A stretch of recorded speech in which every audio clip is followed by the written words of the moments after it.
Okay, welcome to the Ninja Lounge, everyone. We are really excited today. We have had the request to have a project after an open mic session with them to bring them for a full AMA, and yeah, this happened. So we are really pleased to bring you here for a full AMA, BlockBlend, and we have Panther. Panther, how are you doing today? Doing pretty well, thank you. Great, great. Nice to have you here. Larry, hope you're doing well as well. Yeah, great to be here. It's an exciting time in the anonymous bridging world. So we're looking forward to sharing some stuff with you guys. Sounds great, sounds great. Okay then. So, Panther, let's start with you. If you could, if we could start by introducing yourself and give like a little bit of your background. Yeah, absolutely. Yeah, so I'm Punter. I am the voice chat admin and AMA representative of BlockBlend. I've been in the crypto space since like 2017, but didn't really get deep enough into it until after the pandemic started. It's been a pretty riveting time to be here throughout that whole crazy cycle, and definitely learned a lot from it. I am a family man. I have a little infant baby here with me. Actually, I guess he's not technically an infant anymore. He's just hit his 1-year birthday just recently, and he's a bit of a handful, so you guys might hear him in the background squealing and giggling. Yeah, that's absolutely fine. No worries about that. Larry, what about you? Would like to introduce yourself and a bit about yourself and your background? Yeah, for sure. I'm Larry. I do the Discord moderation and administration for BlockBlend. I'm an early investor. I'm not really on the core team, but I've been around since the beginning and help out where I can. I guess I got into the crypto space in 2014, mining Dogecoin, and then forgot about it, and then came back when it was worth something a couple of years ago. I am not a technical blockchain expert, but I am around a lot of the space and the teams, and I really liked what I saw with BlockBlend from the very beginning, so it's made me stick around and want to contribute.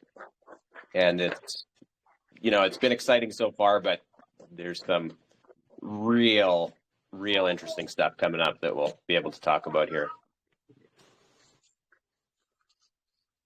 Amazing. Thank you, Larry. Okay, then. So let's start with BlockBlend. What is BlockBlend? Maybe you could, one of you, like give a short pitch about BlockBlend. Yeah. BlockBlend is a privacy-oriented project. Over time, we're going to be releasing a whole suite of different utilities and tools to help blockchain users remain anonymous and allow them to transact and move funds around untraceably.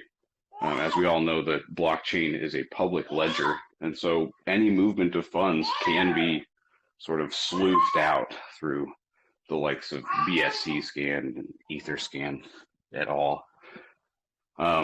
By using BlockBlend's utilities, you're able to break the connection between wallets that you move funds out of and into, and it makes those funds, completely untraceable. At the current point in time, we have our anonymous bridge up and running. It's been active since day one, and it's a utility that allows you to move funds between 6 different blockchains at this point in time. You can move them from BSC to Ethereum, Cronos, Avalanche, Polygon, and Phantom. What's really cool about this bridge is you don't have to deal with any kind of withdrawal codes. Once you set it in motion, it goes through the process and delivers to the recipient address that you've set.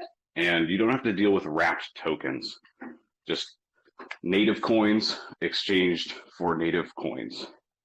And so as a bridge, it's remarkably easy to use.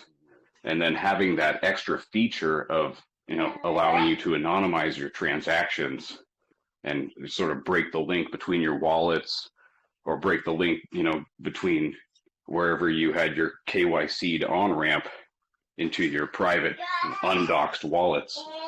It's a pretty crucial thing these days.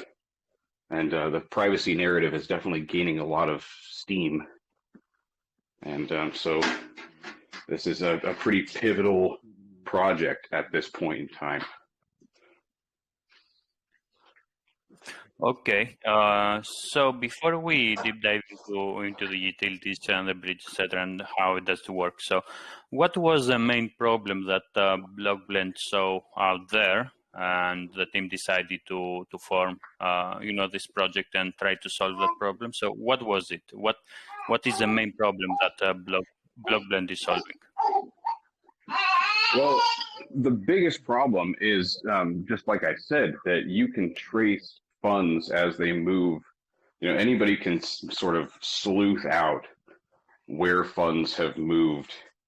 If you're, sending funds out of one wallet into another, anybody can see where those funds have gone. And so the blockchain doesn't inherently have anonymity as a core feature. And that's something that a lot of people do value. And it's something that's become, increasingly important as, governments have threatened crackdowns and also just people really want their privacy. They crave their privacy, and it's a human right that, the blockchain doesn't inherently offer us. And then the other core value is just ease and simplicity of use. There's a lot of things that people do in blockchain investing and trading that are,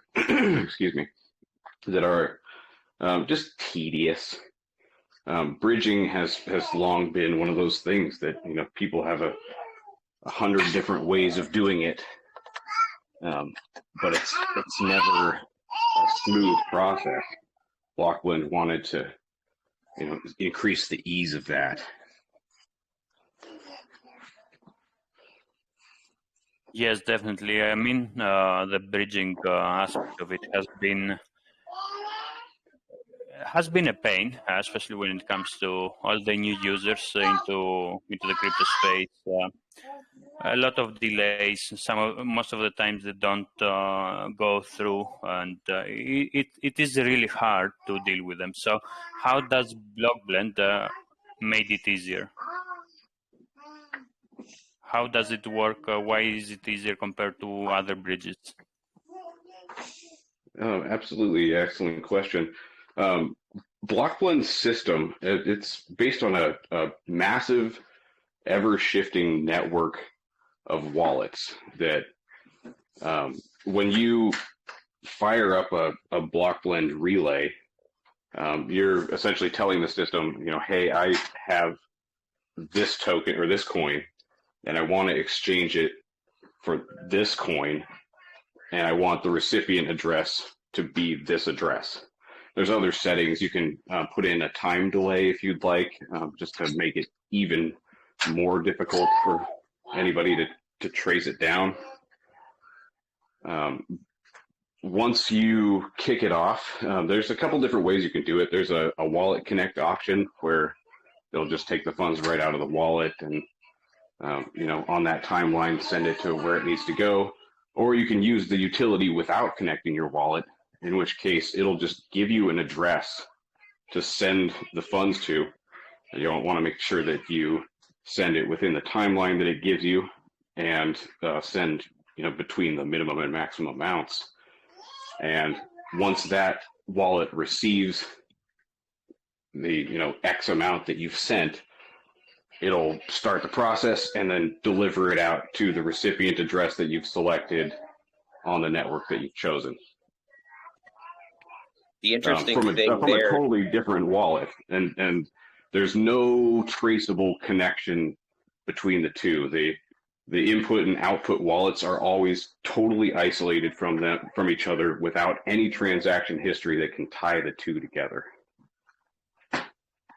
Yes, exactly. So they're unlike other services like Tornado Cash, you're not interacting with a contract that they might have control of. It's purely sending to one wallet and your funds show up in another wallet. So there's no contract that can be frozen.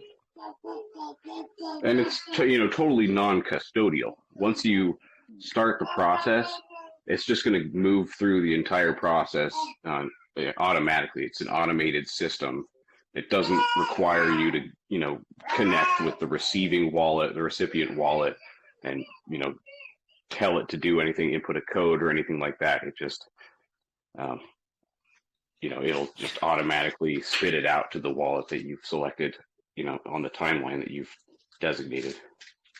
All right. And you mentioned the delay. So how does exactly the delay works? So if I choose, for example, 24 hours, does it mean that the longest the delay is, the hardest is to track my wallet, someone to track back my wallet? Yeah. So the timeline that it's going to spit it out is not going to be exactly 24 hours or 1 hour or 4 hours, whatever you set it to. It's going to be right around there. That's just like another little sort of randomization just to make it even more untraceable. But yeah, whatever timeline you've selected, that's going to be right around the time that you will receive it. Yeah, essentially that time is a delay before the system starts to process your transaction. So if the chain activity is agreeable after, say, you set 24 hours and it's BSC to BSC, it'll be virtually instant after 24 hours. If you're going to, say, Crow and the chain's backed up, then it may be longer.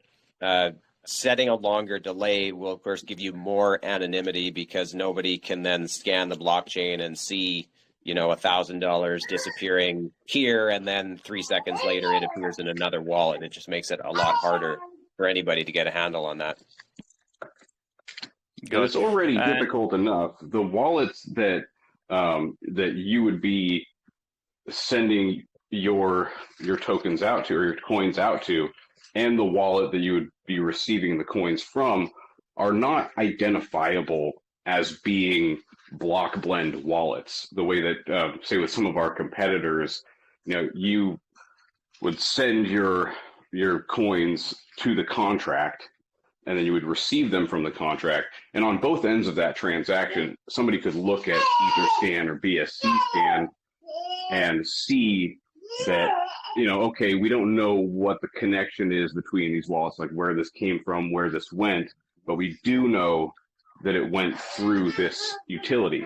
Whereas with BlockBlend, they're not really identifiable as being BlockBlend wallets. They're just regular old wallets that are constantly shifting and changing. So each wallet, they are automated, they are automatically created, right, each time for each transaction?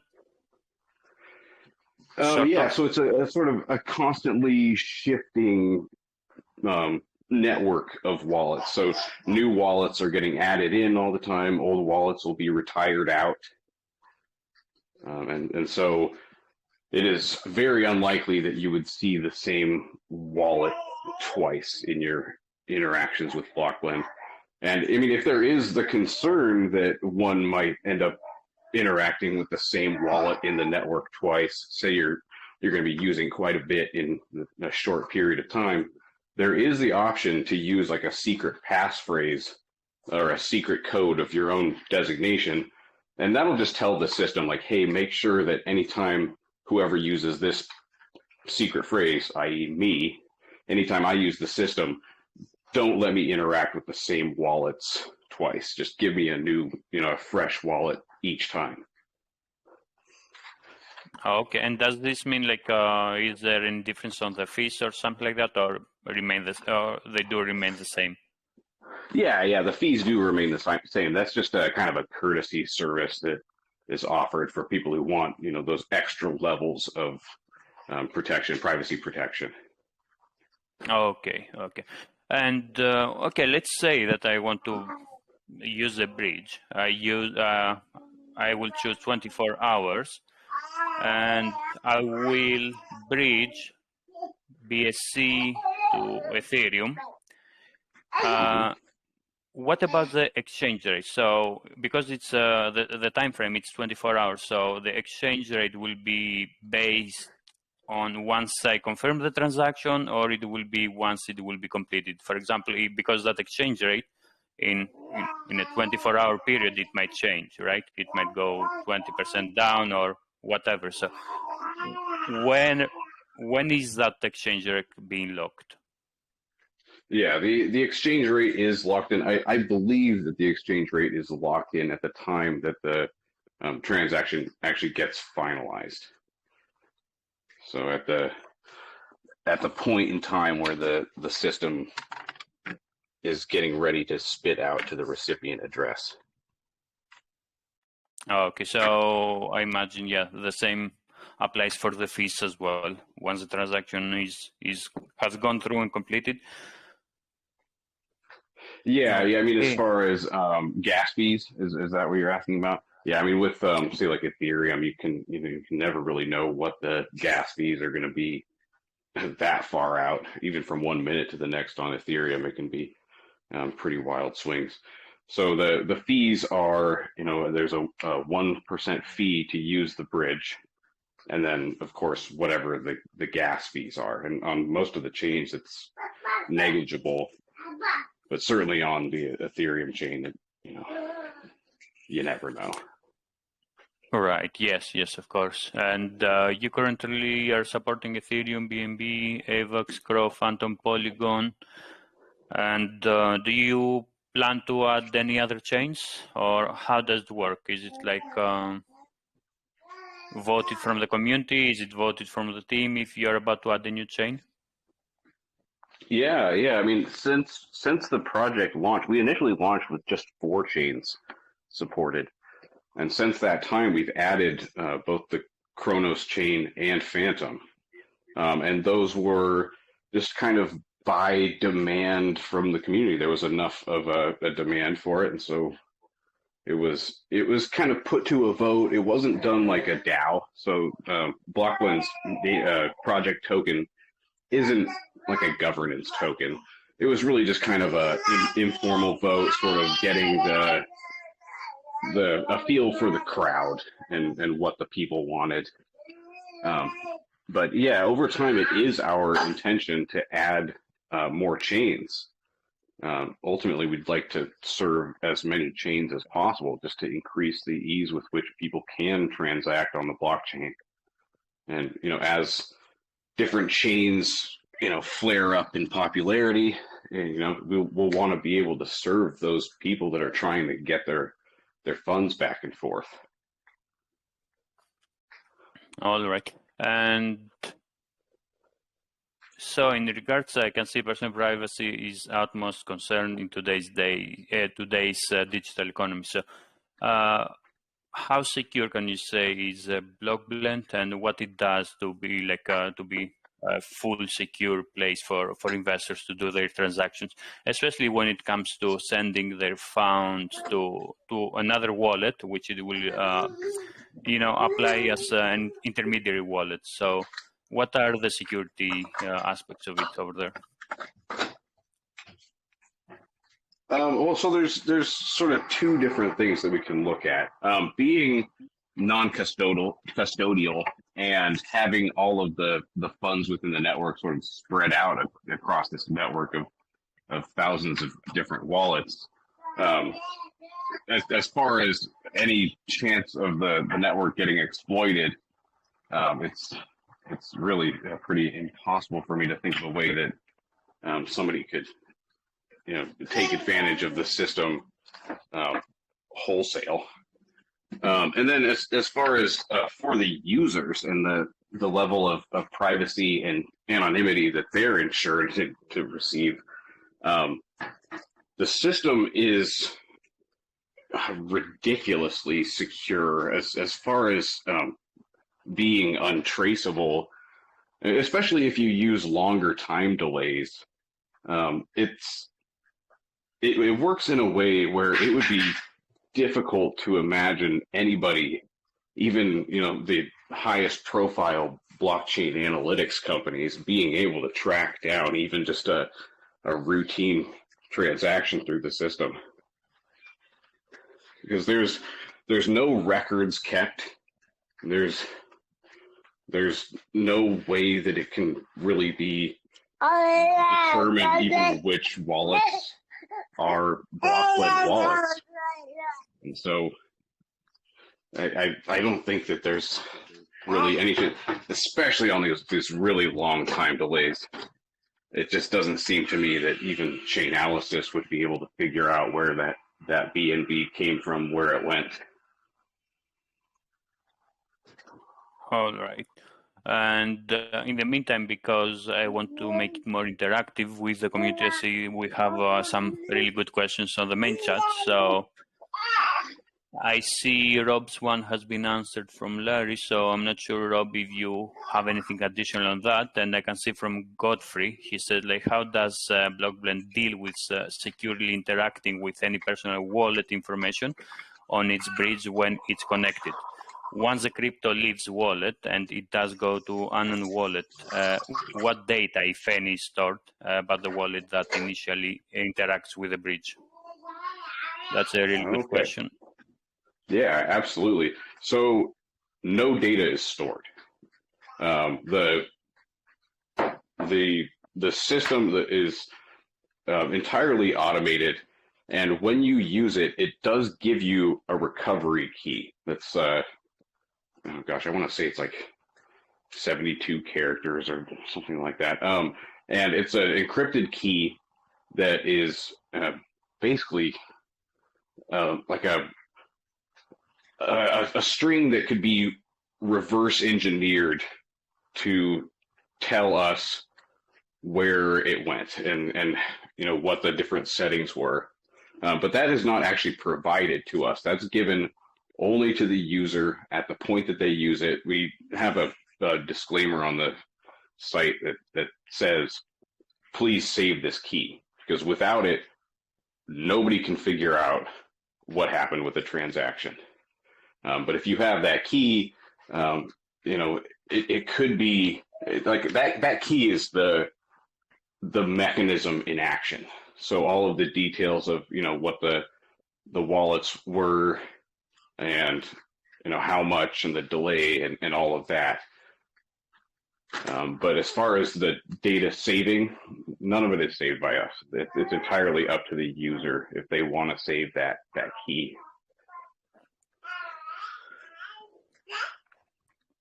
All right.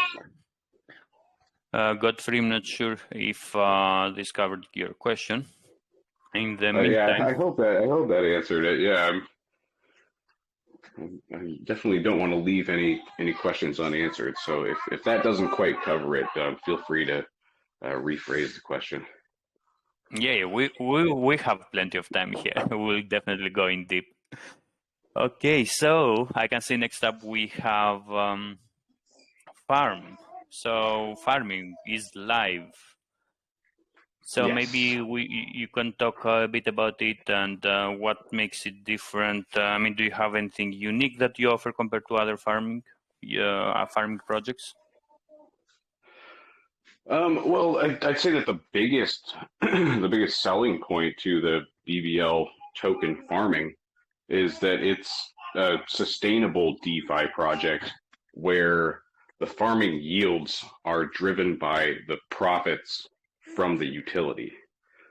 So there's not, Ponzi-nomic schemes running to try and redistribute tokens, and it's based entirely on transactional volume of the token itself.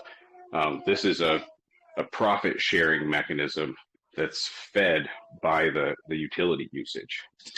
BBL token, our project token, is currently deployed on the BSC and on the Ethereum. We have a bridge that shares a total pool of 100 million tokens. And so it's a fairly limited supply, and people can stake those up we have a number of different staking pools that have different timelines as far as the total length of the pool versus the time in which you can withdraw without incurring a fee, the minimum staking time, as well as the APY that sort of depends on the saturation of those pools, as well as a BNB/BBL LP pool for people who want to stake LP tokens. And do these pools expire, or they will be they will refresh? And do you plan to add any other pools as well? Yeah, over time the pools will reach the end of their lifespan, and as pools have ended, new pools have come out, and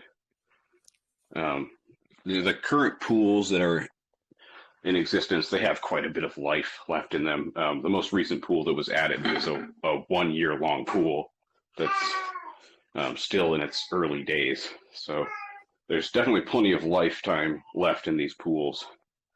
But yeah, certainly over time, as those pools reach the end of their useful life, we'll be able to add, and we'll continue to add new pools for stakers to be able to take advantage of.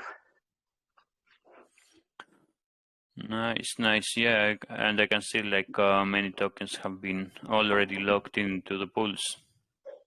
Yeah, we've got a pretty incredible 80% TVL. I mean, the holders are pretty unanimous in their desire to stake and take advantage of the profit sharing mechanism. Yeah, I can see that. And you said that this sums up to 80%, right? Yeah. I'd have to look and see what the current number at the top of that screen. It'll tell you what the current. Oh yeah. Stake amount is 83%. Yeah, that's really big. That's nice. Looks like people believe in the project, and they are taking advantage at the same time, of these rewards. Absolutely, and people want to increase the size of their bags. People kind of see the writing on the wall as far as where the industry has been moving and what the demands by the people have been, as far as the privacy narrative and how important it's proving to be. And so over time, people really expect the price of the token to go up and for the project to do very well. And so everybody wants to stake up and get their little piece of the reward distribution. Yes, sounds good. Okay. Next up, I can see white label collaboration that allows projects to use BlockBlend utility as their own by slapping their name on our product. So what is what label, if you could elaborate on that? And how does it work? Yeah, absolutely. So the white label service is it's pretty neat for projects that want to add this kind of a utility just to their homepage. Either projects that just think it would be a really cool utility to be able to offer guests of their website, or projects that are running cross-chain or on more obscure chains and want to make it easier for their investors or potential investors to be able to get their hands on the coins that will allow them to participate. The white label service allows a project to essentially create their own front end to access BlockBlend's cross-chain network right there on their homepage.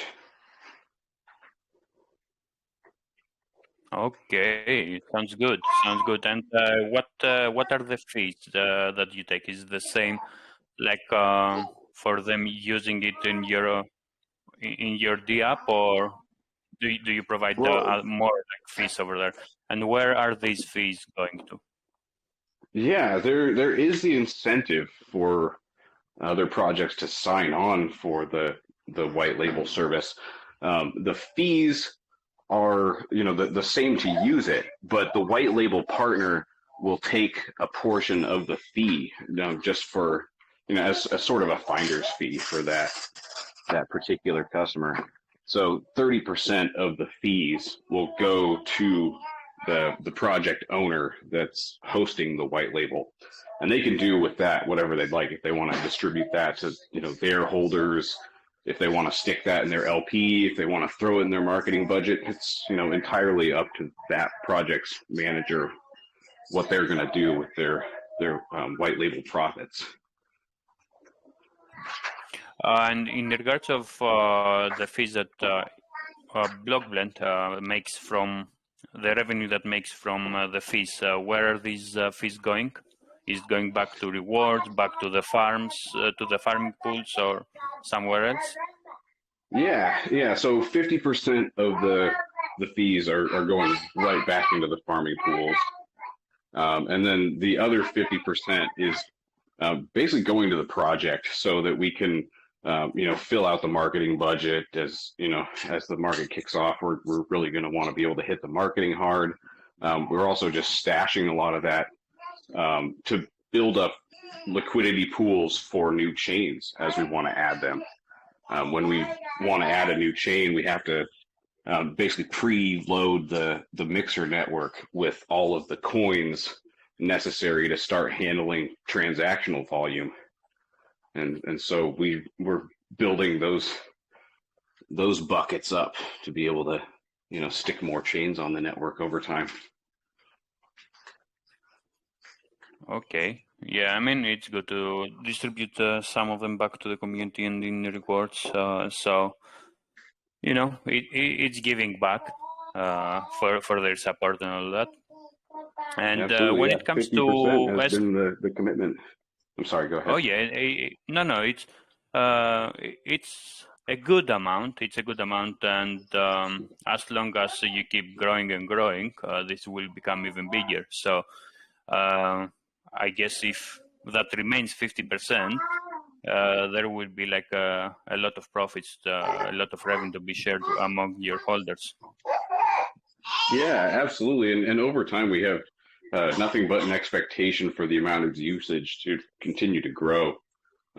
As people try out the utility, they really get hooked. It's something that I always say is like, once you use BlockBlend the first time, you kind of just tend to become a block blender, because even with the privacy element aside, which is absolutely critical, don't get me wrong, I don't want to underplay it. Just as a bridge, it takes so much of the hassle out of bridging between chains. It's far easier to use BlockBlend to do those kinds of operations than the methods that I was using prior to BlockBlend. And the first time that I used BlockBlend, I said to myself, "Wow, I'm going to be having so much easier of a time doing these things than I was before."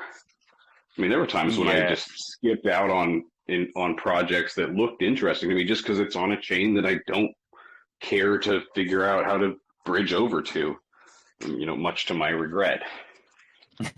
I have had this experience myself. It was a Crow project where I couldn't bridge. Not because I couldn't, but there was an issue. No, it was another one. But it was an issue with their DApp, etc. So it was a pain. I missed that pre-sale, but yeah, that's fine. And yeah, absolutely. We want to make these kinds of issues go away for people.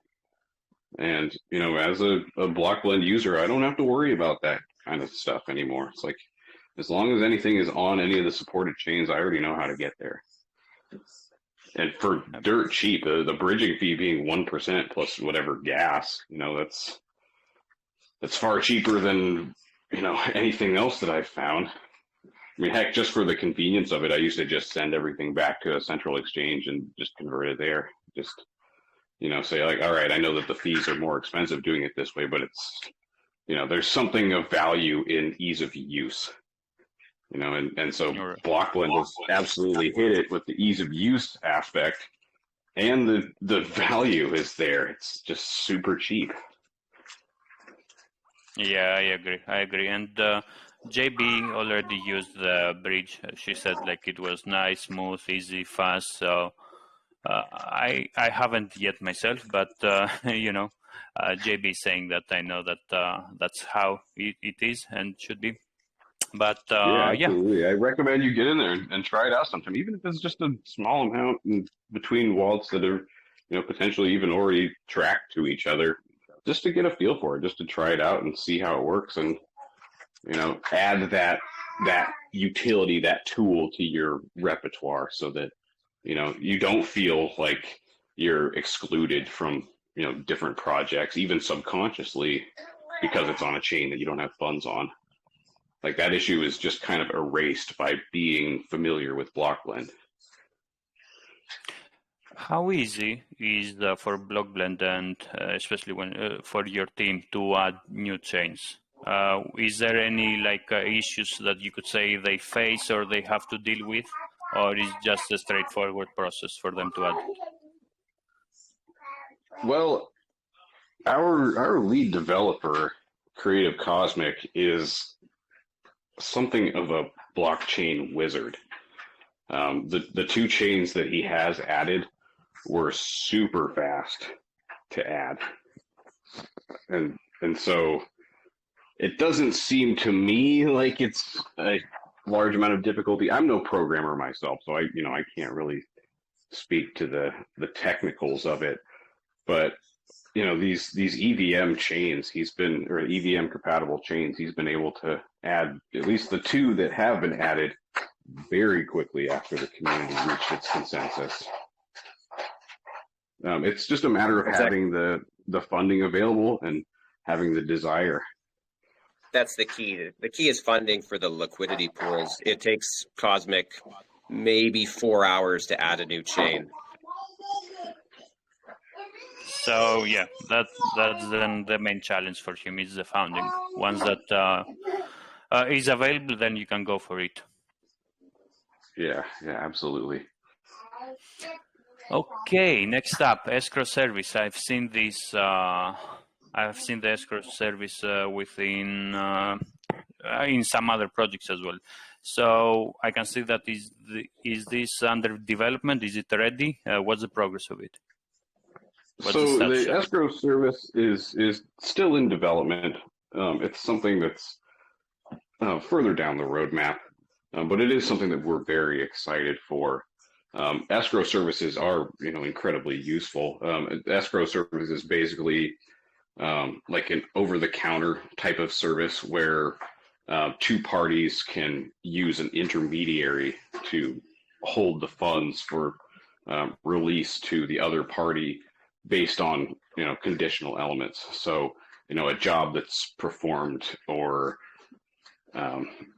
another transaction going through successfully, things like that. It could even potentially be used for blockchain-based payroll. I mean, the uses for it are myriad.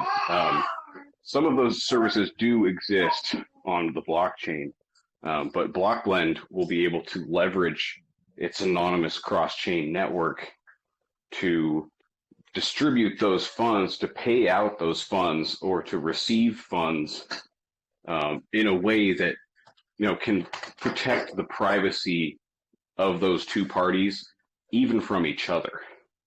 So the person who's party A is depositing the funds into the escrow service to be released to party B.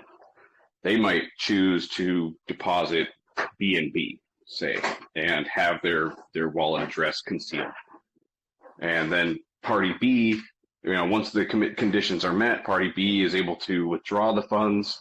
They decide to withdraw them on Polygon to an address that they don't want party A to see. This way, these parties can know that whatever business deals are being worked out, that the conditions will be met before payment is given, but they're still able to sort of conceal from each other their private addresses. Yeah, I mean, since it's still in development, maybe we can discuss more in depth about it and what could be the risks and all that stuff another time.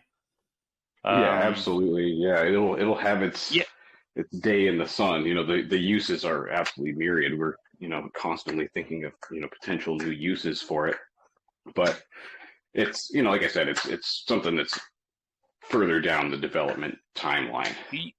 Yeah, that's why I'm saying that there is no point of getting into it right now, because there might be changes down the road and all that stuff. But yeah, I could say that I'm a fan of the escrow service myself, but they need further development, and there are some blind spots. I could say that need to be worked out for it to be like, for an escrow service to be like 100% function.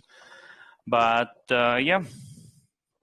Okay, and I see that you have referrals. Is it referrals only like a project you provide to projects, or like investors can have referrals? How does it work? Yeah, so the referral code is kind of similar to the profit sharing mechanism of the white label service, where the host of whatever white label gets 30% of the proceeds from use of their white label. The referral code is the referral program is something where somebody can get a referral code, say like an influencer can get a referral code that they would then give to their fans, and their fans are able to use that to get first of all a discount on the fees, and then another portion of the fees will be provided to the referrer. So it's a sort of an incentive for everybody to use BlockBlend, and an incentive for the influencers that want to sign on to, advertise our service for us, and to, introduce their followers to our service. Okay. By the way, I just want to give a shout out to Larry. Larry is killing it on the main chat. He's getting on every question over there. I've seen that there are quite a few questions. He's more knowledgeable than he gives himself credit for. Like me, he's not a developer, and so sometimes it can feel like, oh, what if we come up against some technical questions that we don't know the answers to? But I really do think that he knows more than he lets on. Hey, can I ask a couple questions, guys? Yes. Sure. Go ahead. Please. Okay. Yeah, so first, I know you're not a programmer. I heard you say it, so maybe you won't be able to answer this question, but are you guys claiming that it's 100% impossible to trace any transactions that go from one wallet to another through your bridge? I think that the amount of difficulty involved in tracing a transaction is, necessarily preventative. I mean, but it's not impossible. Well, so one party sends X amount, say to BNB. They're going to receive that to BNB into the recipient address at a time of essentially of their choosing. So from BSC scan, what could you see? Well, you could see that, this wallet, say this is a doxed wallet, and it's known to whatever entity is trying to trace this transaction down. They can see that at this point in time, this wallet sent it out to, relay wallet 1. And then it just kind of sits there. BlockBlend's network does what it does with it. But then later on, at whatever indeterminate amount of time later, if the person chooses 4 hours, 2 hours as their delay, 24 hours, another wallet completely disconnected from that, input relay wallet, the output relay wallet is going to send to another wallet, the recipient wallet, the funds minus the fee. And so within that time period, say you set it for 24 hours.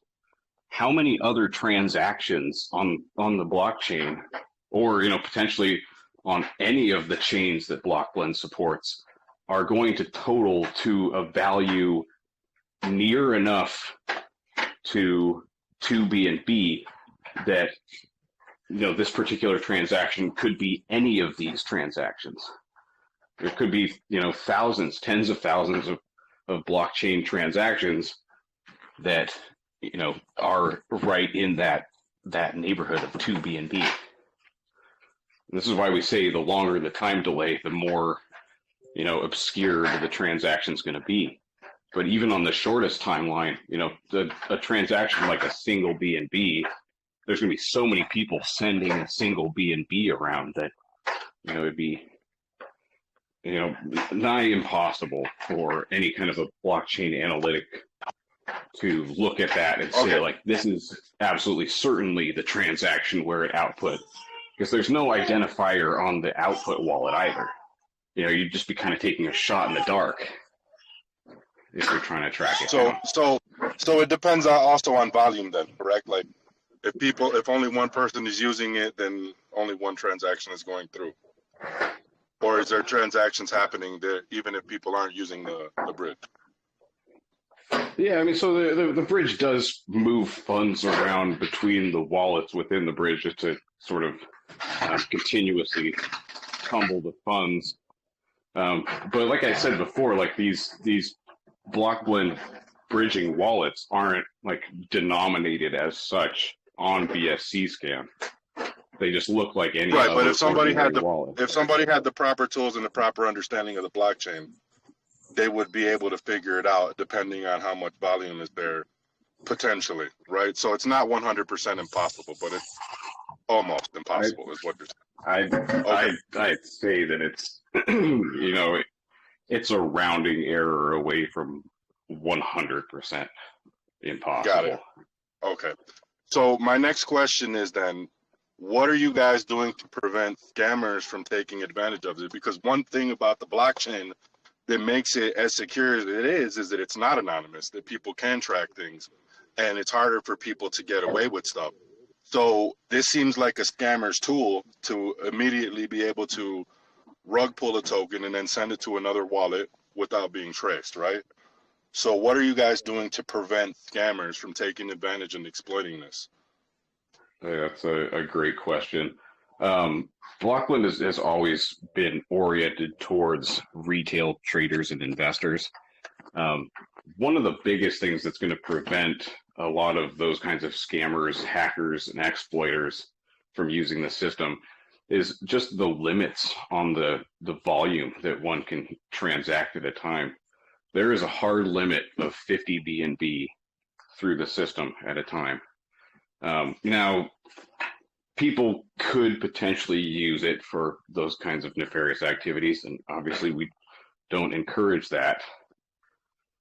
But when it comes to, you know, large-scale exploiters, hackers, or, you know, these really prime-time rug pullers, if somebody's trying to move massive amounts of money through any kind of an anonymous service, BlockBlend's transaction limit is just going to make it, I'd say, impossibly tedious. Say somebody wanted to move $1 million, you know, how long is that going to take?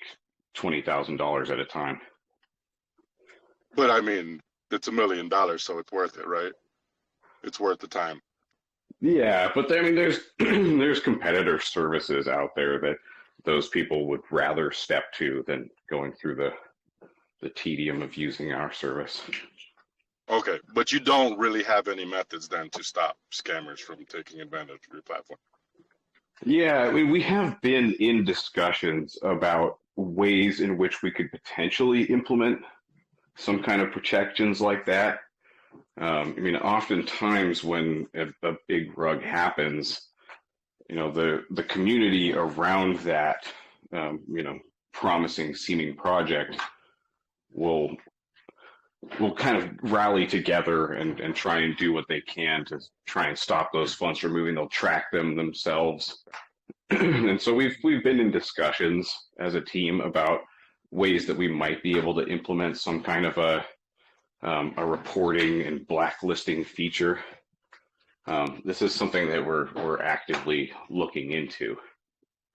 We don't want our service to be used by the criminal element, and so we're going to do everything that we can to, you know, keep our our audience in the retail crowd and keep away I from would say supporting those types. I would say that one thing that you could do is if you guys do notice the rug, or if a rug is reported to you, you should like make it possible for people to easily report rugs to you immediately at the moment of rug. That way that you guys can immediately see it and block those wallets before they even begin to make transactions. That would be one technique that you could do, I think. But That's a great other than that, suggestion. I know it's And- not 100% possible to block scammers, but I'm just saying, like, I'm just curious if you guys have those methods, For sure. right? I'll just add, Absolutely. Hunter, That's right in That's, line with the kinds of discussions that we've been having. We don't want people getting taken advantage of, and we definitely don't want to be assisting people who would take advantage of others. And so we're considering our options as far as how we can implement those kinds of safety features. I do like the All right, cool. That's reporting it for me. idea there, and it's been discussed a little bit. One thing, Hunter, that we actually do have in the back end that I was talking to Cosmic about is there is a system in place for detecting suspicious activities from specific wallets, and the bridge will actually block them if it detects suspicious activity. Suspicious activity meaning like one wallet doing multiple transactions of 50 V within a certain time limit. Yeah, back to back usage, things like that might throw up a sort of flag like, hey, examine me, take a look and see. And we don't want to say exactly what those parameters are because that would let somebody Obviously. circumvent them, but there is some analytics running. Got it. Perfect. All right. Thank you. But could you say, like, if you go that route, like if you implement something of a way of tracking people, then you will lose, let's say, your main utility, which is being anonymous?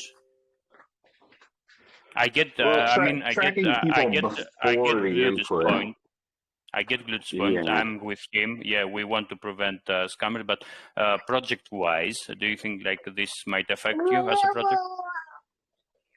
No, I don't think so. So tracking the public data that's available on BSC scan, Etherscan, Polygon scan, as far as like the movements of funds that did come from a rug, that's all public information anyways. And the idea here would be to simply prevent those funds that are compromised before entering into BlockBlend system from being able to enter into BlockBlend system. So that we wouldn't Would there be there would be nothing you'd be able to do after the fact, correct? What was it? Yeah. As far as tracking it down, I mean, they'll have their unique recovery key, but like I said before, that's not information that we have. Right. And so once if somebody was to get in, then they're in, and there's nothing you can do about it, pretty much. Right. Yeah, exactly. So the goal is to catch them before it happens, and so having some analytics running before the transaction enters the system is kind of the idea, because we don't want to compromise the commitment to anonymity, and we couldn't anyways. It's this information is unknowable to us. So once it goes through the system, it's kind of too late at that point for anybody to know. So we got to catch that stuff before it goes in. Right. I'm just saying, as a project that's promoting security, you don't want to do anything that's promoting scams either, right? Like the opposite of security, right? Like danger. Yeah, right? absolutely. We want the entire blockchain to be a safer space for everyone. And so there is sort of a bit of a balancing act there. But the principle is always there that privacy is a right. And just because there are, scammers and evil doers out there doesn't mean that everybody should lose their option of having privacy. It just means that, we need to try and do what we can to prevent those people from taking advantage of people in whatever ways that we can. And so BlockBlend is going to do its part, and hopefully there's going to be other people stepping up towards that cause across all of blockchain investing. because we want to get rid of these scammers and these thieves. You know, it's something that we all want, and so we'll do what we can. But you know, valuing that commitment to privacy is huge for us, and we don't want to give that up just because there are bad actors out there. And so we'll do right. And I agree with what you guys are doing. I get what you're saying, but as far as privacy being right, I 100% agree with that too. But when it comes to financial privacy, like sometimes you could say trying to keep yourself too private is also considered tax evasion too, right? So we have to report all of our finances somehow, right? So it's not the same in this space as it is in other spaces, right? But no, I'm not saying this to knock you guys or anything. These are just legit questions. I'm just curious, you know, because I know that people will immediately see something like this and like be like, hey guys, we can go fucking rug these guys over here, try to get it to BlockBlend, and they'll come up with strategies for that. You know, it's just that people are always trying to find new ways to exploit things. And I know that people, nobody has ever been exploited when they created something thinking that, oh, we created something that's exploitable, right? Everybody creates their thing thinking it's not exploitable, and that's how they get exploited. They miss things, right? So that's what I'm saying. Absolutely. It is a bit of a game of cat and mouse. And so.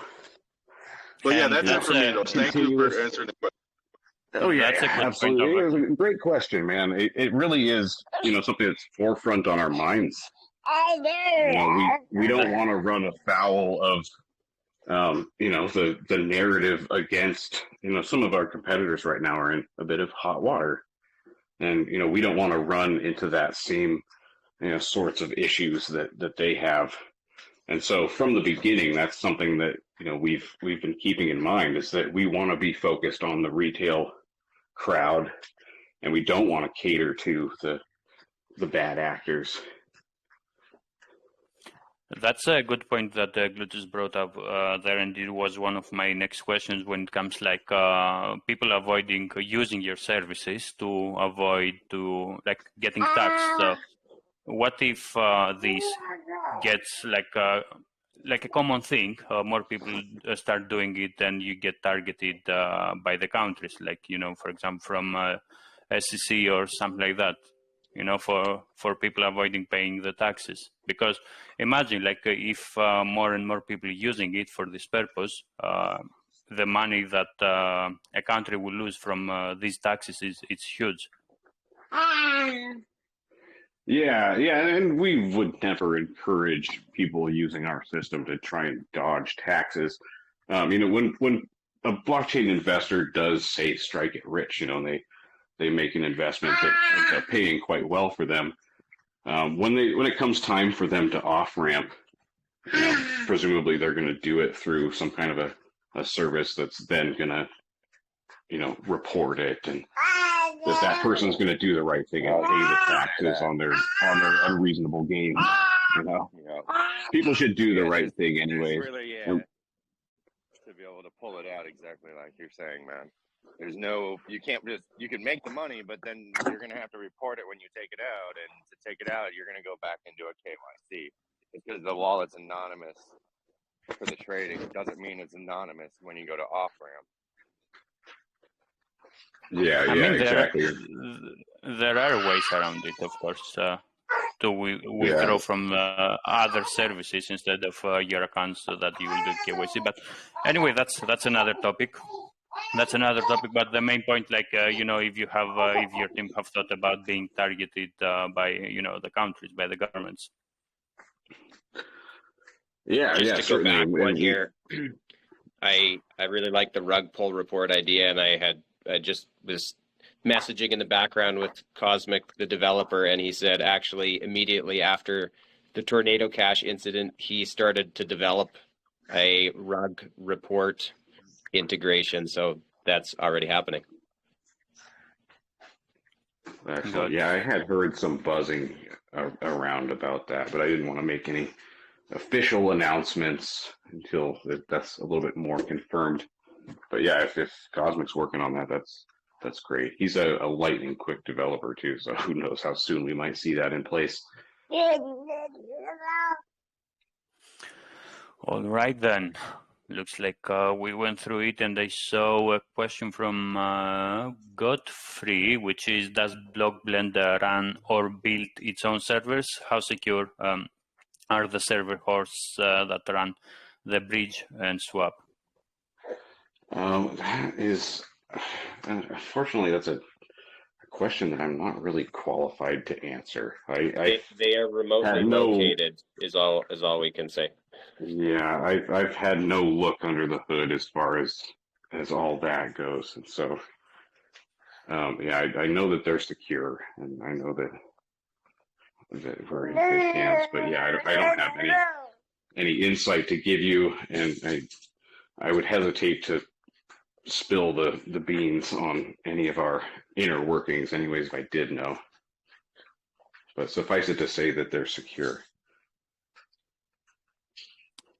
All right. So, yeah, he's saying that he knows that it's a tricky question. Okay, then let's move on. So next up, like in regards of tokenomics, so you guys have launched back in March, actually. Is it March 31st? Yeah, Yes. it was right at the end of March. Okay, so have you had how was the founding of the project? How was it done? Was it like a seed sale, private sale, pre-sale? How did you launch? Yeah, there was a seed sale and private sale just to get the project in motion, and then there was it was a whitelisted pre-sale after the seed sale, and then those investors had their tokens were vested for a very short time. It was only 5 days. So at this point in time, we've long since reached the point where all tokens are, entered into circulation. There's not going to be any more, surprise unvesting periods.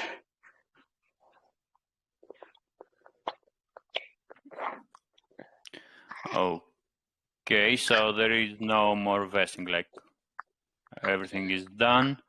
And yeah, what are now. there any team wallets or marketing wallets like that were any token allocation to that before?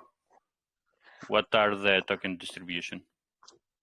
You have to bear with me. I don't actually have that. Let me see if I can find that on the pitch deck. No.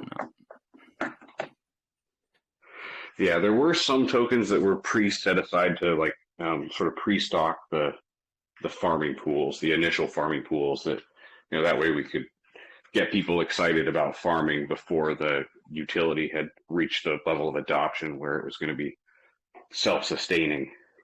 But at this point, we're through those. And then as far as the marketing, so if you look at the BSC scan, you can see the allocation of the wallets. There's a bunch of different contract addresses that have tokens, and some of those are the pools that are paying the rewards out. So like the pools that people harvest from. Some are the pools that people stake into. So is the first one that holds 50%, almost 50%, is the pool wallet? What wallet is this? Yeah, that's one of the staking pools, and so those are tokens that belong to investors that have been staked into. So that's a contract wallet where the tokens get staked to. So that's not just like one really big holder who's reached 50%.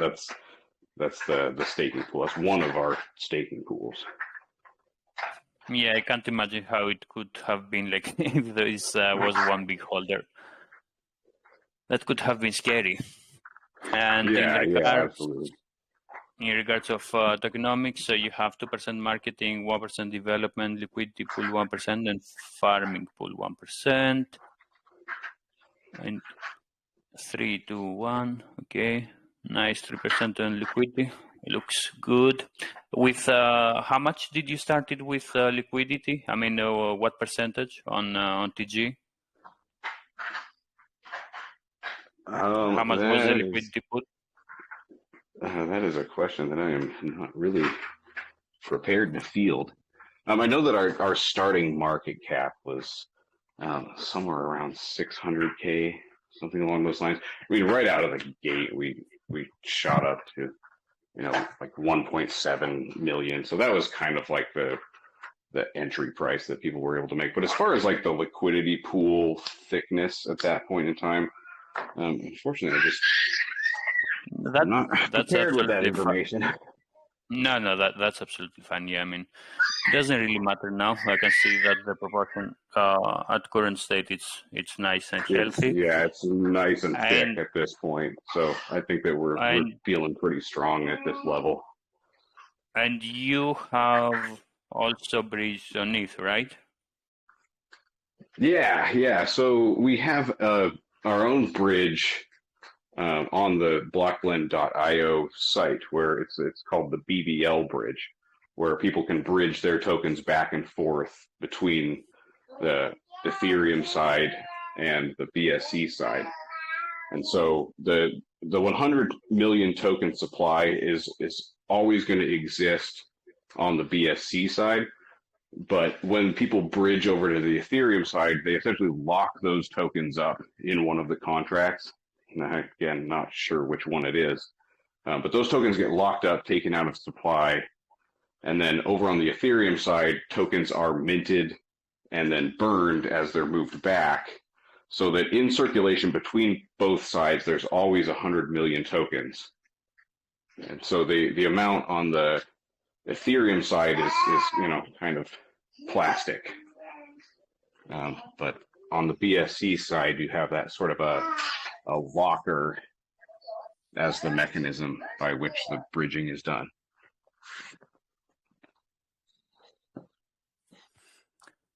Okay, so it's mainly like the usage of it is to bridge tokens, etc., right? Yeah. So that if people want, they can buy on the Ethereum side. There have been staking pools over on the Ethereum side, and then some people have run arbitrage between the two sides because the prices have gotten out of whack. So people have taken it upon themselves to keep the price parity. It's been a pretty smooth system. Right on. Okay, and then in regards of the roadmap, is everything that checked here, is it what you have done, or it's not updated? So let's see. The next thing coming, I don't know where this appears on the roadmap, or if it does. The next thing that we're really excited about is the anonymous swap.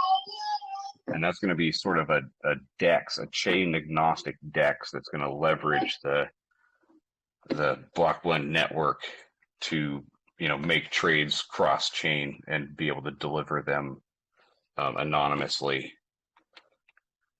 So that's sort of the next big thing that's coming. And when is that expected? We don't have a date locked down yet. We've been sort of working on making sure that it's a totally secure system, and that it can't be exploited. And so that's definitely been a pretty big undertaking, getting that working. And then with this recent batch of concerns surrounding the possibility of rug pull artists and nefarious actors and wanting to implement those kinds of security features, those have sort of taken the center stage right now. But we're definitely still on track to get the anonymous bridge out, or the anonymous swap out soon. But yeah, unfortunately, I don't have a timeline to give you. We're all waiting with bated breath for it, though. Okay, yeah, that is absolutely fine. And when it comes now, so the contract owner, I guess, is Cosmic. Is he the only one that holds the keys to the contract, or is the multi-sig contract? I'm not sure if it's a multi-sig. Honestly, that's That's something that is beyond my scope. But yeah, certainly And he's the lead guy. okay, and when it comes to doxing, KYC, and audits, are these done? What's the status of this? Yeah, there has been a KYC done. We had our pre-sale on Pink Sale, and they did require a KYC. The team isn't doxed, and we want to keep it that way, just so that there's no potential liabilities where somebody could, interested party could sort of stick the screws to our thumbs and try and get some information out of us. And then there has been an audit. There's a solid proof audit, I think. On the bottom of the web page, there's a set of links down there.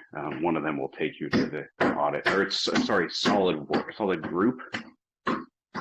You'd have to jog my memory. Yeah. But yes, there is an audit. Okay, and in regards of the team, what is the size of the team? I mean, you already have quite a few utilities out there, and the roadmap it's quite big down the road. So, what is the size of the team? I want to say that there's like 10 people. I'd have to count them up. The team has been sort of dynamic. Like I started off as just an investor and believer in the project, so I myself am sort of a recent addition to the team. So things have been sort of changing over time, but yeah, I want to say there's about 10 people. And is this? Do you think that the team size is enough, or are you looking? The team is looking to bring more people into the project, so they can help. Yeah, I think that over time, especially as we begin to release more and more of our utilities, we'll definitely need more people to sort of help out with, with a growing project and a growing user base. There's going to be just more work on our plates. I don't think that we're trying to add anybody to the core team at this point in time, but you know how things are in blockchain. Things are kind of dynamic, and so if we need help, we're definitely going to look for competent people to fill roles rather than overstretching ourselves and working ourselves too much. But yeah, we always want to find trustworthy people and people that are on the same page. Of course, yeah. I mean, otherwise, you cannot provide what you want out there, and you don't want them to mess with your project. That makes absolute sense. And yeah, I mean, as you keep growing and growing, I could say I see you will be in need of more devs and more people when it comes to the security part of it, so they can take care of everything. Yeah, absolutely. It's a project with a pretty massive scope. So I mean, we want to keep things as small and tight knit as possible, but we don't want to work ourselves to death and potentially lose the quality of our work, by having just too much on our individual plates. So we'll try and just keep it running as smoothly as possible and be considerate about all of those kinds of additions and changes. Yeah, of course. And before we jump into the community question, I do have one last question, which is do you have any competitor out there? Competitors? Yes. At BlockBlend, we do feel like we're kind of in our own sort of niche. I mean, there are other services that people use to similar ends as there are other bridges out there. There are other anonymity services out there, but there aren't other projects that are sort of mixing the two.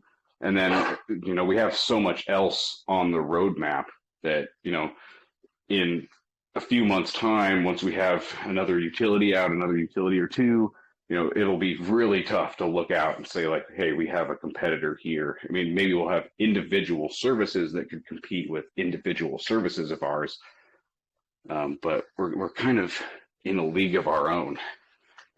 And as far as comparing the utility that we have to some of the competitors, to me, it just seems like we're clear cut above the rest.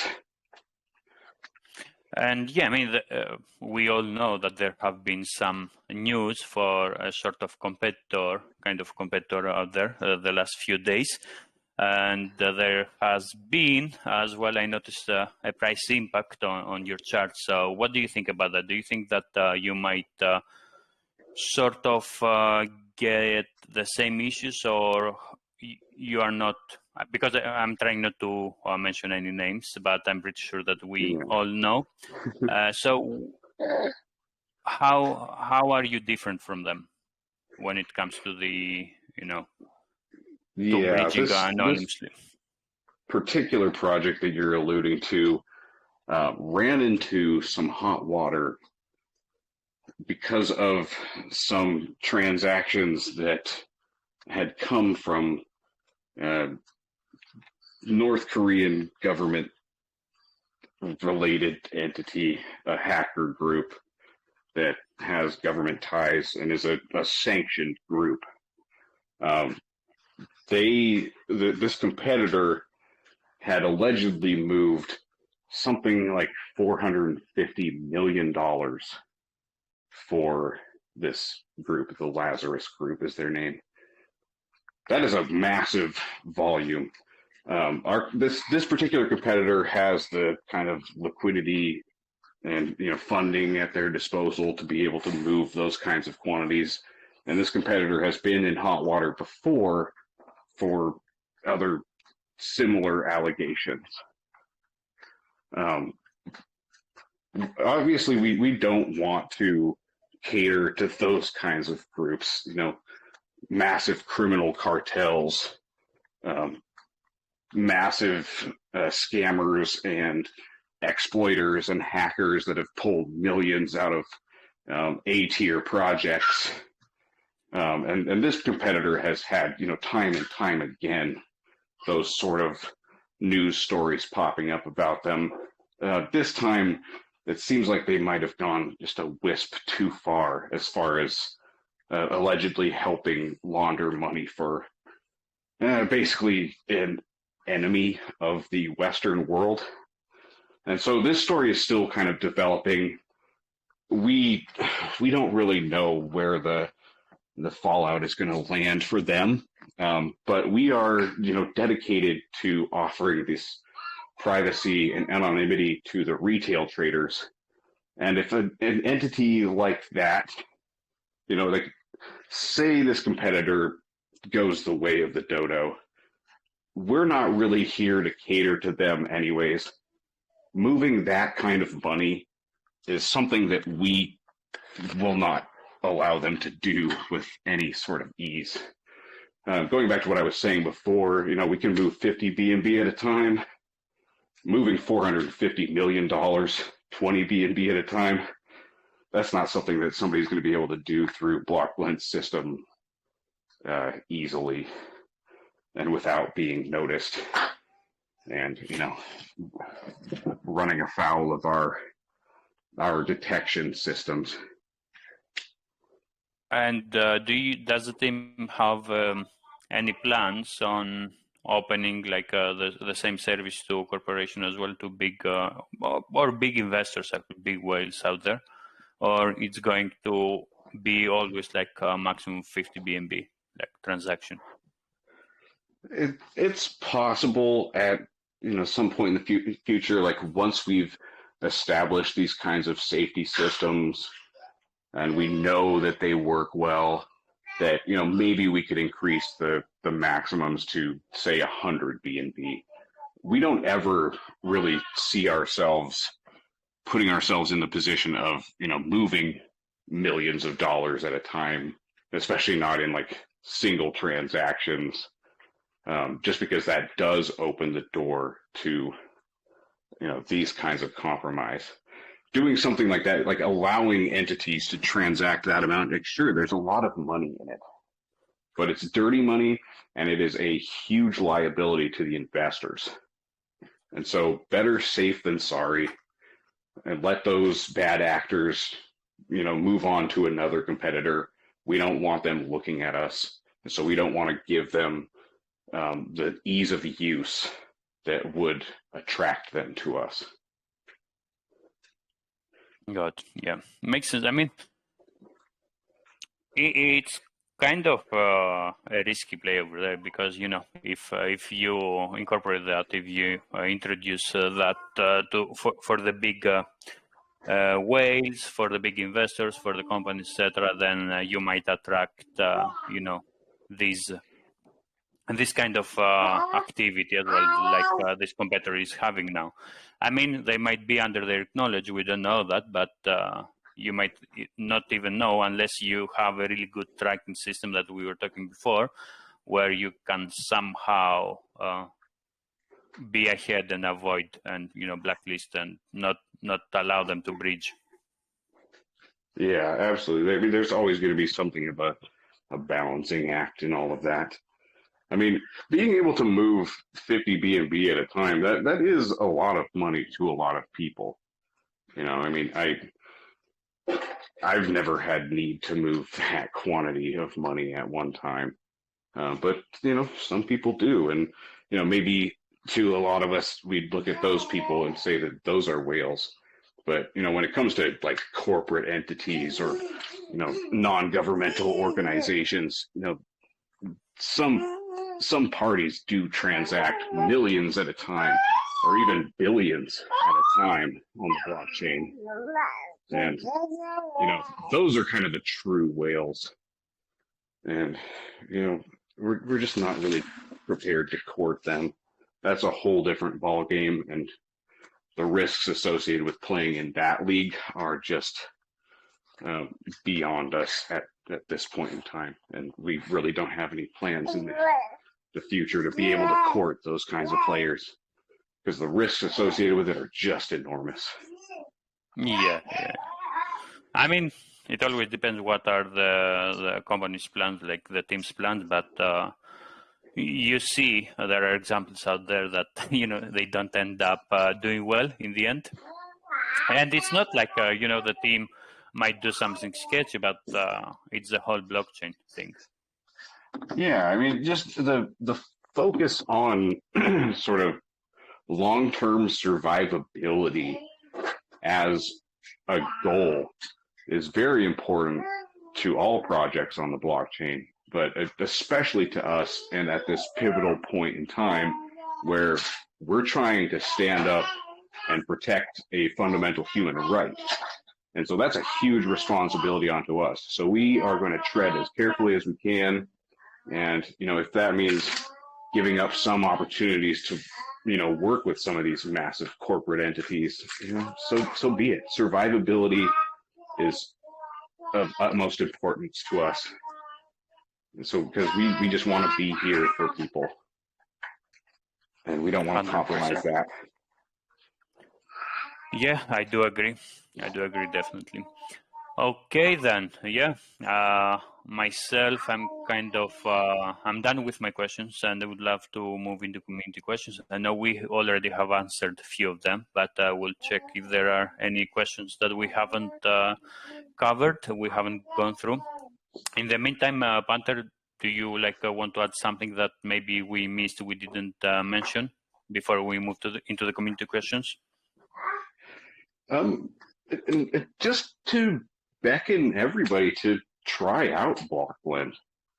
I mean, even if you don't have an immediate use for, a bridge, like say you're not eyeballing a project on another chain right now, just to try it out with the minimums and just see how it works, get a feel for it so that when it's, when it comes time for you to worry about doing any kind of a cross-chain transaction or transacting in a way where you do want to keep that anonymity, or even just to finally pull the trigger and break the connection between your KYC'd on-ramp and your long-term, private wallet, I just recommend that everybody try it out. Just see if it's something that fits into their tool belt, and see if they want to become a user of our service. And I would invite everybody to join our group, because as we continue to roll out new utilities, you'll want to be there to catch that news. I mean, certainly we'll be in here again, just to sort of, like we like you guys, and I think that this is going to be a really great relationship. I think that your community is excited about BlockBlend and what we have to offer, and so we definitely want to keep the news rolling for you guys. But yeah, everybody should join our Telegram group and sort of get the firsthand updates there as well. 100%, yeah. I mean, we saw that excitement from last week, and this kept rolling and rolling till this AMA. JB has posted all the links to their Telegram, website, everything. So make sure you join their group, ask any questions over there. Just do a walkthrough, on the website. See how it works. If that's for you, maybe it's not for you. You can just stay there and see, what they will release. But make sure to check them out. Read the pitch deck. Read the information in there. Do your own research. Learn about it. If you are in doubt, if something it's not sure, make sure to ask on their Telegram. I'm pretty sure that we've got a very helpful community. People are eager to share whatever information and insights they have. Like, everybody's very excited about this project. And if anybody has any confusion when they get to the bridge DApp about how it works, or they just want to make sure that they're doing things correctly before sending anything off, just ask in the group. There's plenty of people who are happy to answer those kinds of questions. And there are videos that we've had members of the community make that just walk through everything and explain it all out, so that new users don't end up feeling like they're kind of in the dark about the whole thing. It's a very helpful community, and I invite everybody to join us. Right on. Okay, let's move into the questions then. So if you have any other questions, just raise your hand. I see some hands already. So GGS, go ahead. GGS, you're gonna unmute yourself.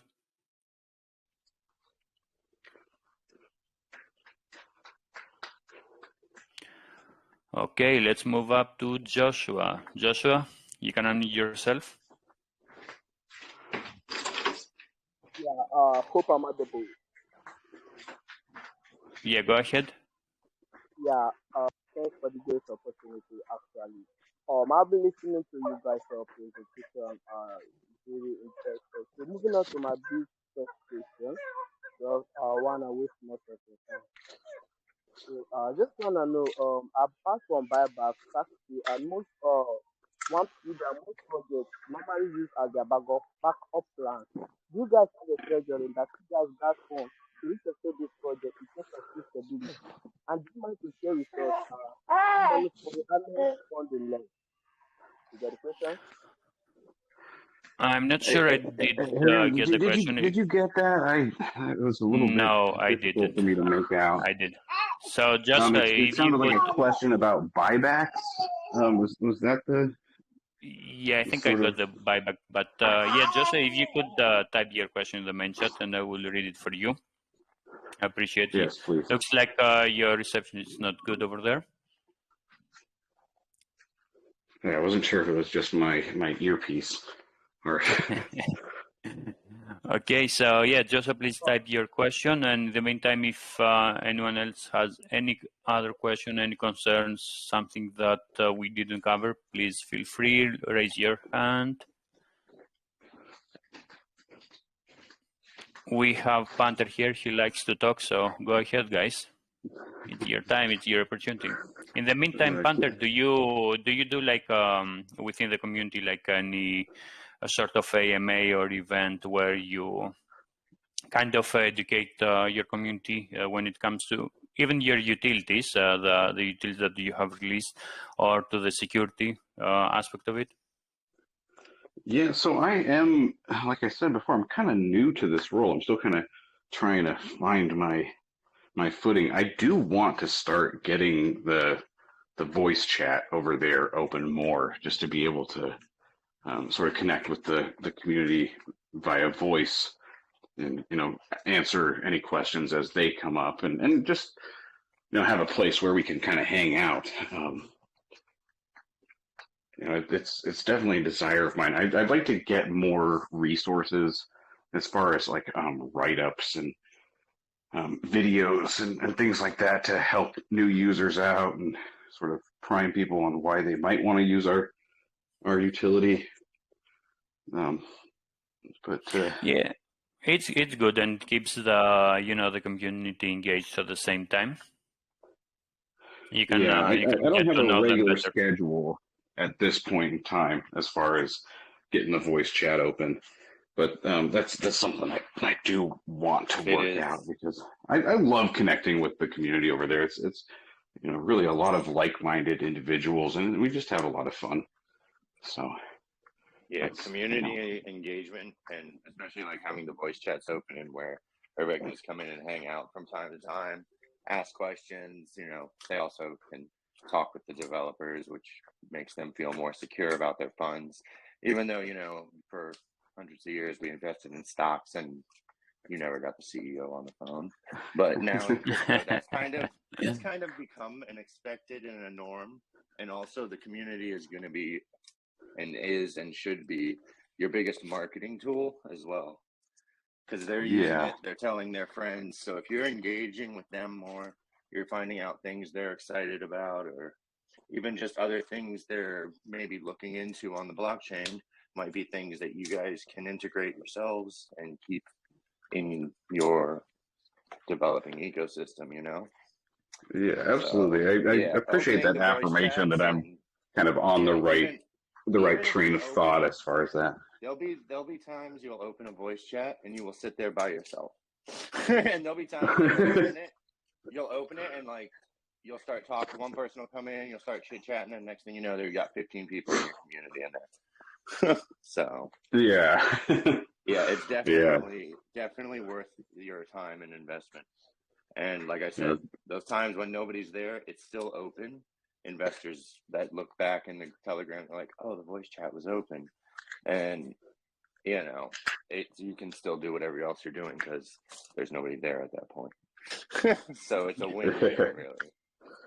This is just how being available to them, as if they want it, if they need it, to just have it available.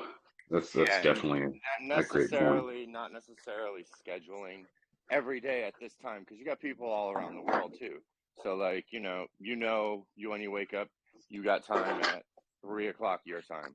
You can just go into the voice chat and schedule it for 3 o'clock. So then anybody that looks through the day, they see, oh, we're gonna have a voice chat, and the first few times you can even put a post with a pin just saying, it's not an AMA or anything. We're just opening the voice chat to hang out with the community and this and that, Yeah, absolutely. Hey guys. All right. Yes. Who is this? It's Pete. Hey Pete, how are you? How you doing? Good, man. So I missed a lot of the AMA. I've gone through their most of their materials, and I really like what I see. One question I have, which I'm sure you covered, I just missed it. Are you integrating any other networks into it in the future, or are you sticking with things that you have currently? Our plan, our intention is to just continue adding them as the funding becomes available and as the demand for them, reaches a point where it makes sense for us to. Gotcha. I personally would love to see as many networks added as possible, even obscure ones that maybe won't get that much use. I think it's better to have them than not need them. Exactly. Make it as easy for blockchain investors, for BlockBlend users as possible to get anywhere that they want to go. Panther, where does the found of the new LP, so if you create a new chain, if you add a new chain, where does it come from? Does it come from the development, the 3% from 1% from buy, 2% from sales, or you have another allocation of funds that you use for those LPs? In large part, the funds for the addition of new pools does come from the portion of the utility fees that are retained by the project fund. But I mean, if need be, if it seems like a good opportunity to add a chain that, you know, it'll be profitable for us to have a new chain available, there could be arguments made for it, you know, dipping into the marketing fund to, you know, to fund that. But generally the idea is, you know, just to fund it from like a sort of continued growth and the snowballing effect of, you know, more options means more potential users, means, you know, faster growth onto new chains and so on and so forth. Yeah, I mean, if you guys say that this could be a profitable chain to add, then yeah, it will worth the investment. If you can take it even from marketing or development, if it's worth, this money will come back anytime soon. Yeah, absolutely. And you know, we're here to serve the users what they want and what they need. So, you know, if there's enough of an outcry for something, you know, we'll do what we can to prioritize its addition. Hunter, I had to take a call there, but did you mention what the next chain is that we're working on? We haven't talked about it yet, but I think it's okay. It's a good time. It's a good time to mention it here. Let's go. This is a little bit of early alpha for you guys, but we want to have ourselves ready for a day one implementation of pulsechain when it goes live.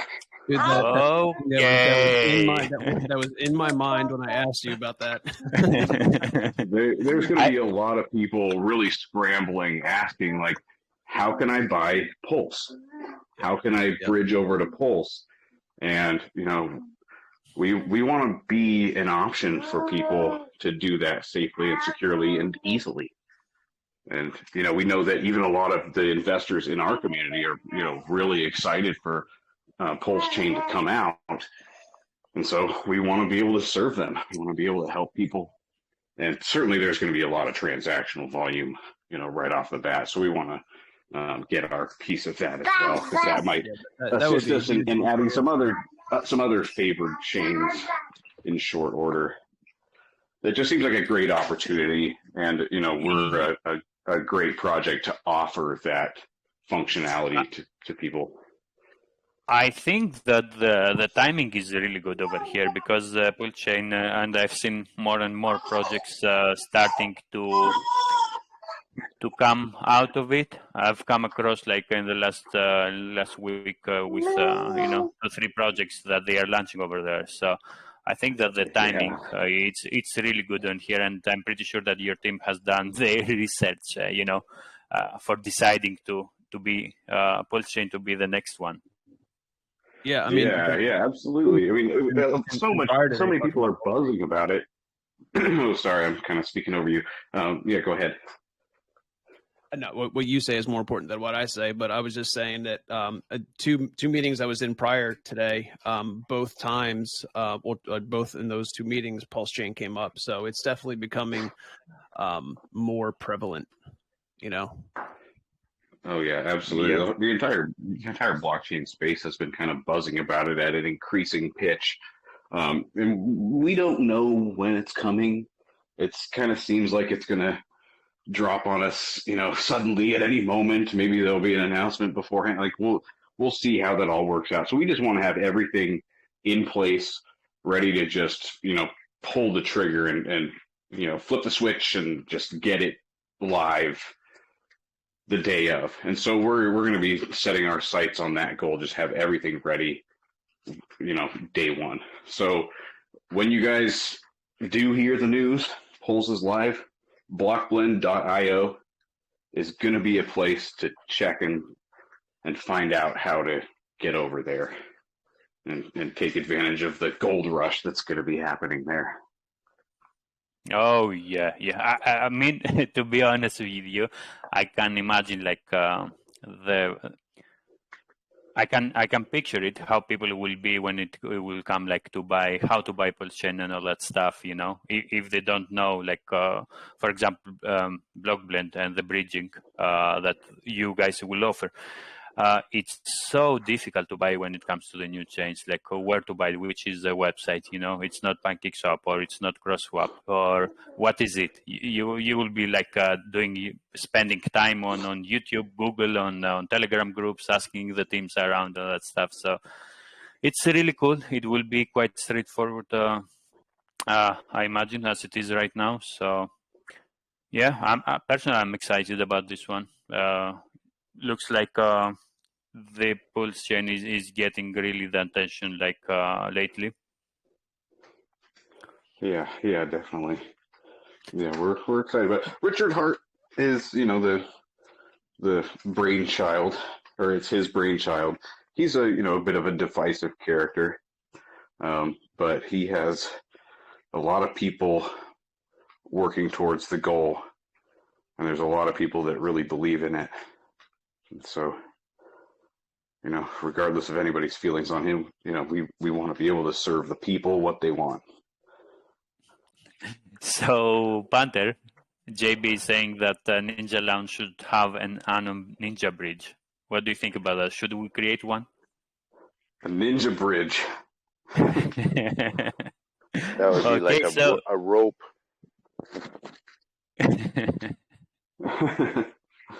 We do have the question from Joshua, which is, once the fiat gateway is implemented, could it be possible to also add another purchasing option, like using other cryptocurrencies for purchasing PBL on the public platform? Please, my question. So did you get the question, or should I read again? I think I kind of have the question.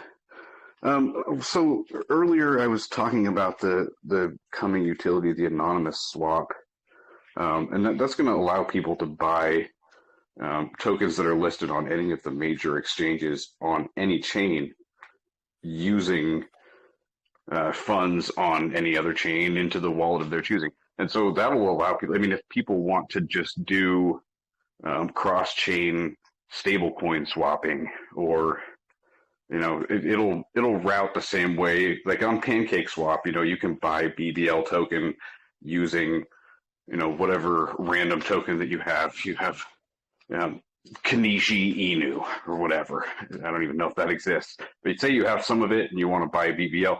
Well, PancakeSwap router will, you know, figure out the path, you know, get you to wrapped BNB and then get you to BBL. It'll essentially work that same way, but across chains. And so whatever you're selling will get transferred into the native coin of that chain and then run through BlockBlend's bridge. And then on the other side, the token of your choosing will be purchased and then sent out to you anonymously. And so, you know, anything that you can imagine doing with that, it's all going to be in play.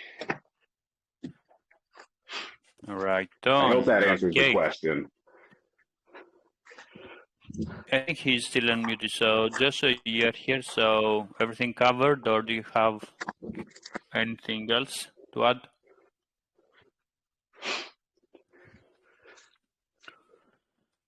Okay, so one last question, Panther, if we have one. Sure. Hey, good news, you guys. Baby boy is sleeping now. Okay, so one more question, last one, before we jump into a duck race. Any other question? You have 10 seconds. Yeah, I'm happy to field any questions that you guys have. What made you guys choose BitTorrent? Or, I'm sorry, Phantom. Phantom? Wait, well, Phantom was sort of the crowd favorite at the time. There was funding available to add another another chain. There was a will to do so, and there was some hubbub going on Phantom that caused people to be excited about it, and so we decided to go that way, just based on the community feedback. Cool. No, I'm a fan of Phantom. I was asking because I was curious. Yeah. I mean, it's not like any kind of a special devotion or insider relationship or anything like that. It was just that's what the community said that they wanted, so that's what we. Well, that's good. It sounds like what we bootstrapped. have a community of people that think. Yeah, and so the community has been definitely clamoring for that pulse chain access. Since the start of the project, that's been a big one people have been requesting. So I'm happy to be able to finally deliver that news to anybody who's listening in, who's been waiting for it. Oh, definitely. We do have sample chain like fans over here. I'm one of them myself. I'm still waiting. I'm still waiting for the pulse text to launch. Yeah. So, yeah, go ahead, Banter. I personally missed the sacrifice period for Pulse. got in on the Pulse X with like a little bit, but yeah. People are going to need that Pulse in order to be able to transact on the chain, and so people are going to be clamoring to figure out how to do it. Right on. Looks like we don't have any other questions, so Mike is back to you, Panther. Oh, who is this? Who is this? I don't. Adiola? Yeah. Good evening. Good evening. Yeah. Okay, I just have a few questions to ask. Sure. Yeah, go ahead. Okay, my question is, what's the plan to make the project stable and provide the highest return for investors for a very long time? Well, as the number of bridges or the number of networks that we support continues to increase, the usefulness of the utility will increase, and it's such an easy and awesome utility that oftentimes when people use it for the first time, they realize how fantastic it is to have in their arsenal. And so a lot of times, as new users try it out, they just become new users. We expect our user base to continue to grow as adoption really picks up, and because the usage is tied to the APYs of the staking pools and the amount of rewards that people get, we just think that the price of the token will follow the utility usage, and we expect the utility usage to just continue to climb. Okay, so will there be partnership with other related projects? I'm sorry, could you repeat the question? I said, will there be partnership with other related projects? Yeah, BlockBlend is a project that we're all really excited about, and we think that it's going to have big things in the future.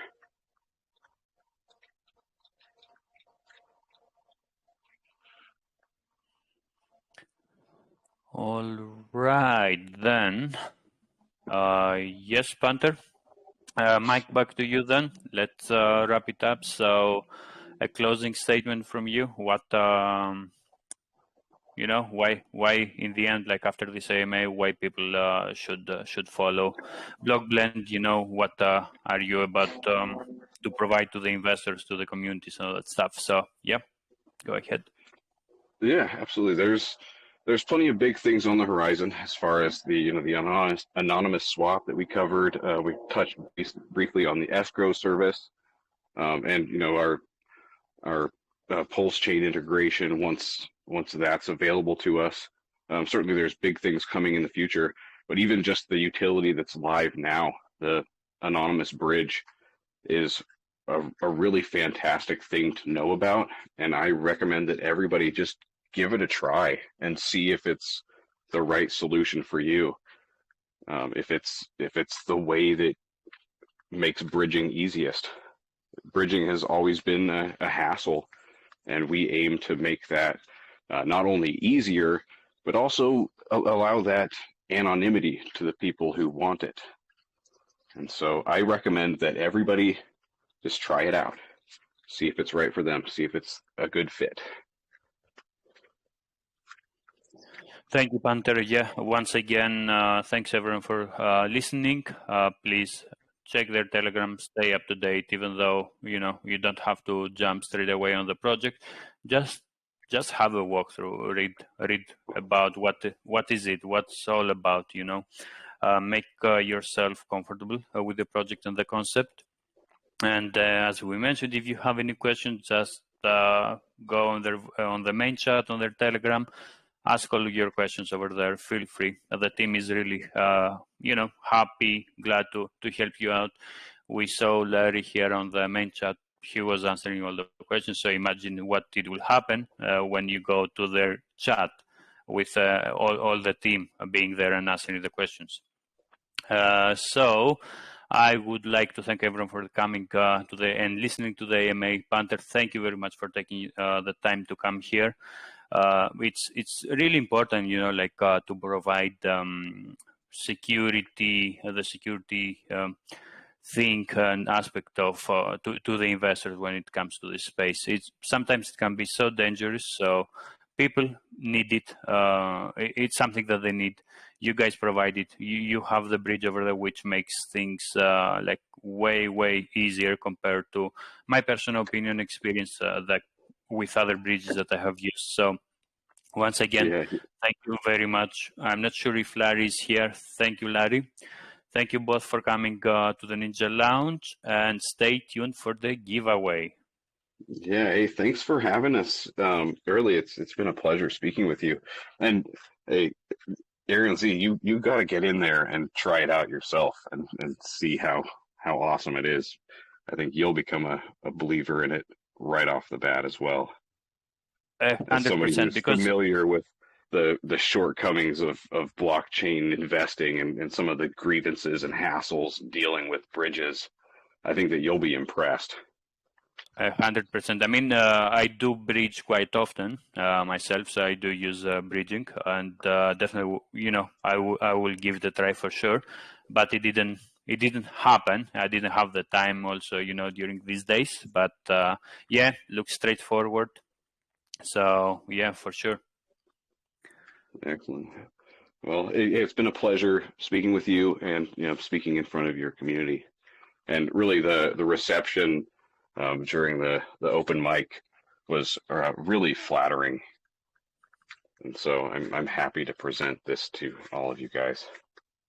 Yeah, you did a great job back there, so that's why you know everyone was asking about BlockBlend and what is it all about, you know, bring them for an AMA and all that stuff. So it's about you guys and, you know, what you do, how do you present that out to the communities, to the investors, to the potential investors. So yeah, well done, great job.